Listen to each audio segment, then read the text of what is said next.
জানেন যে 15 দিন পর পরই নষ্ট হয়ে যায়। তা সেই রক্তকে যদি দান করেন এতে শারীরিক কোনো ক্ষতি হয় না, নির্ভয়ে নিশ্চিন্তে আপনারা রক্তদান করতে পারেন।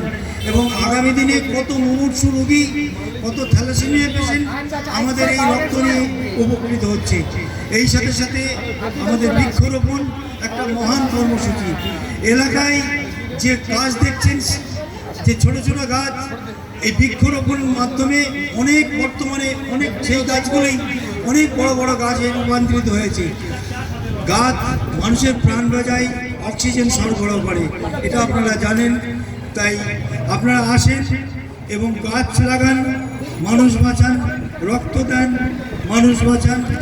এতটা অঞ্চলের সমস্ত সৌভাগ্য সম্পন্ন মানুষের কাছে আবার আমার তরফ থেকে করজোরে অনুরোধ, আপনারা আসেন এবং এই ক্লাবের সমস্ত রকম সহযোগিতা করেন। এতে আপনাদের আগামী দিনে সব রকম মঙ্গল সাধন ঘটবে। নমস্কার, ভালো থাকবেন, এই বলে আমি আমার ক্ষুদ্র বক্তব্য শেষ করছি। আন্তরিকভাবে ধন্যবাদ জানাই শ্রী প্রদীপ বিশ্বাস মহাশয়কে। এবার আমরা বক্তব্য শুনে নেব ক্লাবের সদস্য শ্রী দেবাশিস ঘোষ মহাশয়ের কাছ থেকে।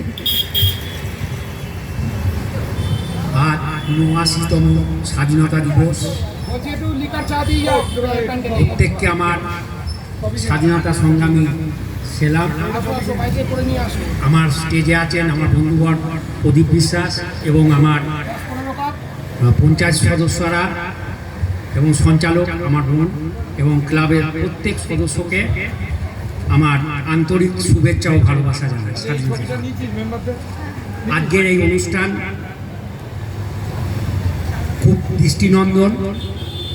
আমাদের এই অনুষ্ঠান আমাদের ক্লাবের ছেলেরা